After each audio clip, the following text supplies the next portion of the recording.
kaum muslimin rahimani wa rahimakumullah, kita tahu bahwa pusat kekuatan kaum muslimin, saya katakan kelak akan berada di Palestina, tepatnya di Yerusalem, Baitul Maqdis. Semua kaum muslimin, tentara-tentaranya dari berbagai macam negara akan bergabung di situ. Maka disitulah ikhwatu fiddin, Barat ini punya kepentingan. Mereka hendak menghancurkan bangsa-bangsa yang menurut mereka itu sangat kuat dan tidak bisa dikalahkan oleh sendiri. Maka akhirnya mereka melakukan perdamaian bersama kaum muslimin untuk sama-sama menyerang bangsa-bangsa yang menurut orang-orang Romawi itu sangat berbahaya bagi mereka. Maka berdamailah ketika itu kaum muslimin dengan orang-orang Barat. Dan hari ini juga berdamai. Kita tahu Liga Arab, mereka ada hubungan dengan Barat secara ekonomi, politik atau yang lain. Itu namanya perdamaian juga. Tapi di akhir zaman, yang namanya perdamaian itu tentu setelah adanya peperangan. Perang dulu baru damai. Makanya Nabi SAW mengatakan, kalian kaum muslimin di akhir zaman akan berdamai dengan orang-orang Nasrani, orang-orang Romawi. Dan ketika itu orang-orang Romawi, orang yang paling banyak pasukannya. Cuman masalahnya, kalau memang orang-orang Nasrani itu mereka kuat, kenapa tidak langsung menyerang kaum muslimin? Karena kaum muslimin itu walaupun sedikit ditakuti oleh orang-orang kafir. Lihat di zaman Rasul, perang Badar, 300 melawan 1.300, menang.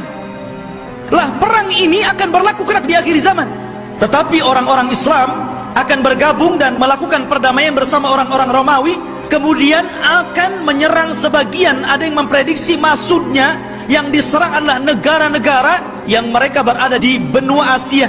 Ya mungkin Cina, mungkin Korea, mungkin negara-negara, kita tidak tahu, Allahu a'lam. Karena Rasul tidak menyebutkan negara mana yang diserang. Rasul hanya mengatakan kalian akan berperang dengan musuh dari belakang kalian. Tidak disebutkan siapa mereka. Tetapi perang ini adalah gabungan pasukan kaum muslimin dan Romawi menyerbu negara itu dan dimenangkan. Ketika dimenangkan ini akhirnya saling mengklaim. Kata orang Nasrani, ini kemenangan kami. Kata orang Muslim, tidak, ini kemenangan kami. Sehingga muncullah satu orang Romawi mengatakan, sungguh kami salib yang menang, kami salib yang menang, kami salib yang menang.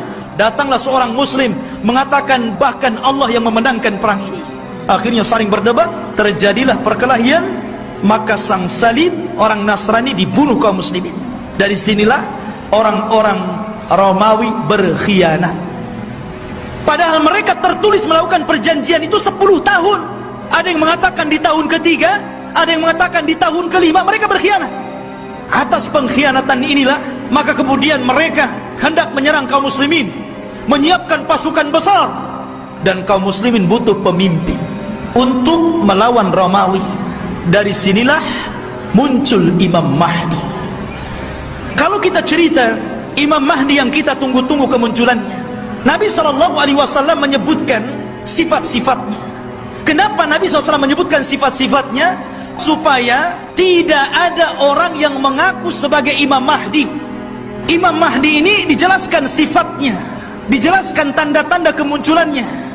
Dan dia disabdakan Nabi SAW, kalaulah usia dunia ini hanya tinggal 1 hari saja, pasti Allah akan lamakan hari itu selama-lamanya, sampai Allah akan utus seorang laki-laki dan dia keturunanku, di mana nama dia sama dengan namaku, Muhammad bin Abdullah Al-Hasani, keturunan Hasan, Al-Alawi, keturunan Ali.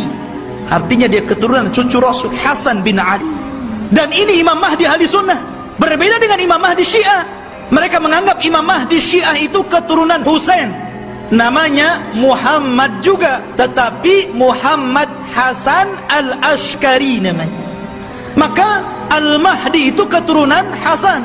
Maka yang disebutkan oleh banyak para ulama, salah satunya Syekhul Islam Ibn Taimiyah, kemudian juga muridnya Al-Imam Ibnul Qayyim rahimahullahu ta'ala, ketika menjelaskan tentang kenapa Imam Mahdi keturunan Hasan, karena Allah memuliakan Hasan ketika dia menyerahkan kekuasaan kepada Muawiyah untuk menjaga darah kaum muslimin, maka keturunannya Allah muliakan akan menjadi imam yang belum sempat dicicipi oleh nenek moyangnya Hasan bin Ali. Beliau dilaqabi Al-Mahdi. Al-Mahdi artinya orang yang diberikan petunjuk. Dan dia Allah perbaiki dalam satu malam. Dia tidak tahu kalau dia akan jadi pemimpin. Dia seorang thalabul ilmi, ahli ibadah. Dia tidak tahu kalau dia akan diangkat. Tiba-tiba ketika dia dari Madinah ke Mekah untuk haji gitu kan, orang-orang memandang bahwa dia itu luar biasa, punya wibawa, taat beribadah, sehingga orang-orang Allah lembutkan hatinya, diarahkan agar memilih orang ini dan dibayatnya. Pada awalnya dia menolak. Siapa saya? Saya bukan siapa-siapa. Kenapa anda memilih saya untuk menjadi pemimpin kalian? Tapi kemudian dia pun istikharah di malam hari itulah Allah perbaiki dia dalam satu malam. Allah berikan ilmu, kecerdasan, kepemimpinan, subhanallah, sehingga dalam satu malam, idza arada syai'an an yaqula lahu kun fayakun. Kalau Allah menghendaki sesuatu, tinggal katakan kun fayakun, jadi dia. Intinya ikhwatu fiddin, Imam Mahdi ini kemudian dibaiat di depan makam Ibrahim, di depan Ka'bah. Kemudian berangkat dari Mekah ke Madinah dan diikuti oleh pasukan yang sangat besar. Kemudian mereka hijrah ke Syam, bergabung dengan pasukan yang sudah siap tempur melawan orang-orang Romawi. Akhirnya ketika sampai di Syam, mereka membaiat Imam Mahdi, dan disitulah mulai peperangan besar, perang besar Malhamatul Kubra. Dan kita tahu bahwa Imam Mahdi ini berkuasa atau diberikan kekuasaan oleh Allah Subhanahu wa taala tidak lama, antara 7 sampai 8 tahun saja, ada yang mengatakan sampai 9 tahun.